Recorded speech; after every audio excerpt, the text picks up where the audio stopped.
Greetings. Elder Blacklight.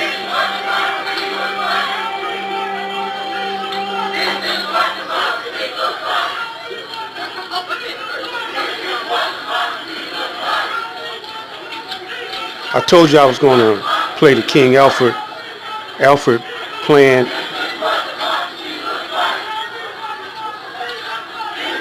I knew this was going to happen.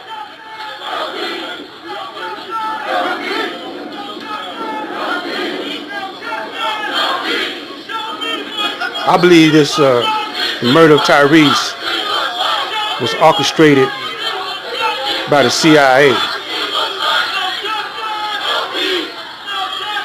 This is just my opinion and my belief.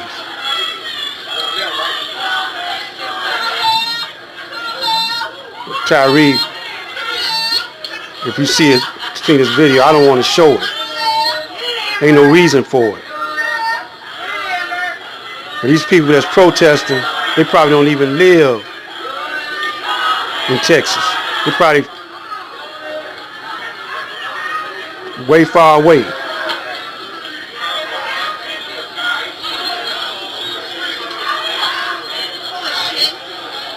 But it is surprising that you would find 5 black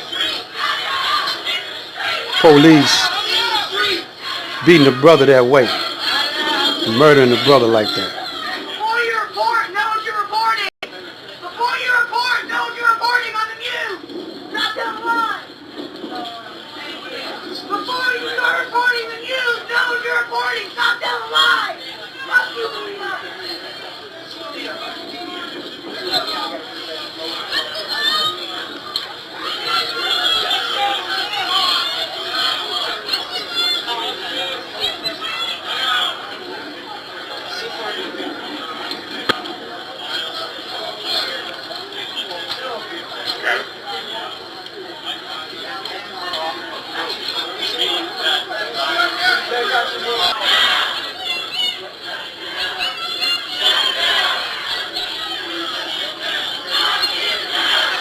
And the news been playing this up, hoping that it be the kickoff for the King Alfred plan. We gonna play the King Alfred plan.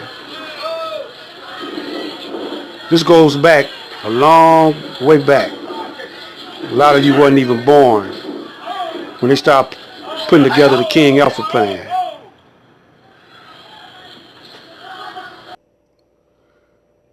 This is what you call organized chaos. We're going to give you a little portion of the King Alfred plan. Let's run down what we're going to be talking about tonight. In a general sense, here's what we're going to be talking about. The first of the programs that we did on terror, and it should be said that with tonight's broadcast, as with the others, there will be strong areas of bleed over, so to speak, and that's an appropriate term given the deadly instincts of the people we're talking about. There will be a strong amount of bleed over from the various lines of demarcation that we have set out for the programs.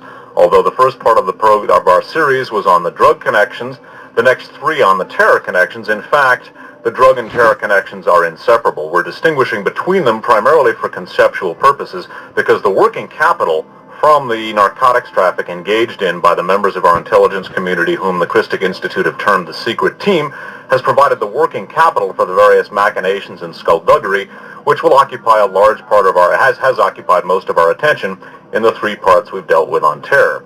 Now, in the second program, Radio Free America number 30, the first of our programs about terror, we talked about the Triple Wilson team. We've talked about them perhaps ad nauseum for some of our listeners. We've been focusing on them for years, and we've been focusing on them because not only are they one of the prime movers in American national security policy, but specifically the main focus, the main stock and trade of the Triple Wilson team has been the exportation of terror. Many of the terrorist groups and elements that have been invaded against so heavily by the Reagan administration have in fact been actively armed and trained and at times protected by this very administration. The scenario that we've introduced very often, and it will come home in a very big way this evening, is that of the Reichstag fire. Basically provocation, setting up an incident in order to discredit one's enemy and to serve, first of all, as a pretext for the restriction of civil liberties here at home and military adventurism abroad.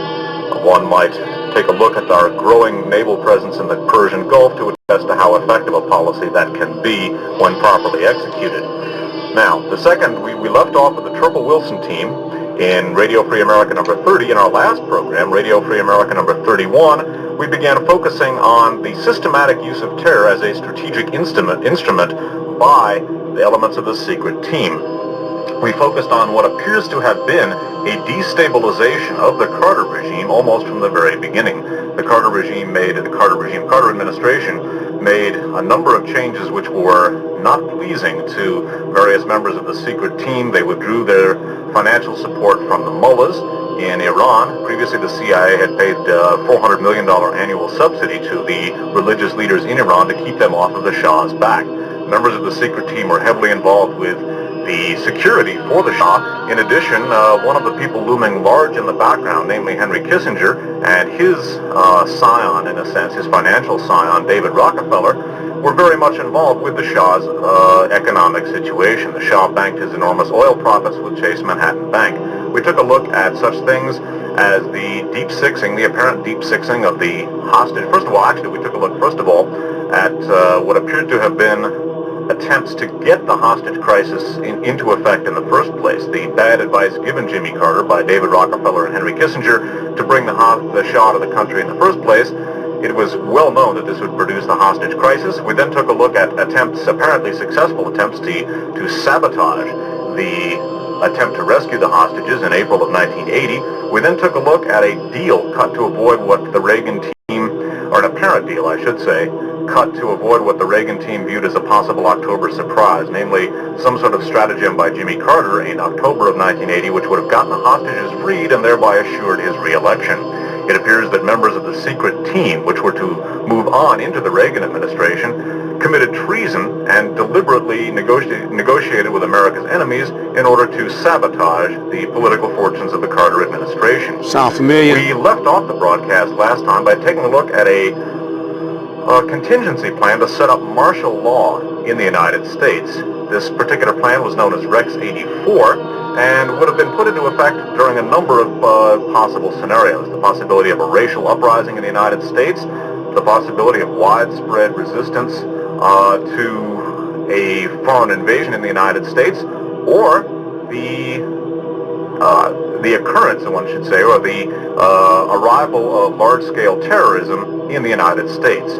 We're going to be picking up right with this broadcast where we left off with the other. Namely, we're going to begin taking a look once again at the Rex 84 martial law plan. Some of the things that involved, we're going to go review some material from the concluding portions of RFA 31. And for the bulk of the broadcast this evening, we're going to be taking a look at some very, very sinister connections between Oliver North and other members of what the Christic Institute termed the secret team, and many of the terrorists and terrorist elements that figured so prominently in a number of the key terrorist incidents of the 1980s. In particular, in 1985, calendar year 1985, there were a series of terrorist incidents in the world which to a large extent dominated the news in this country and which whipped up military fervor, one might say, to a perhaps unprecedented level, at least in my memory. See, black man, this started a long time ago. This is a generational war situation hitting us from all sides. Now this is to be continued. I'm Black Light. Assalamu alaikum. Stay tuned for the next one.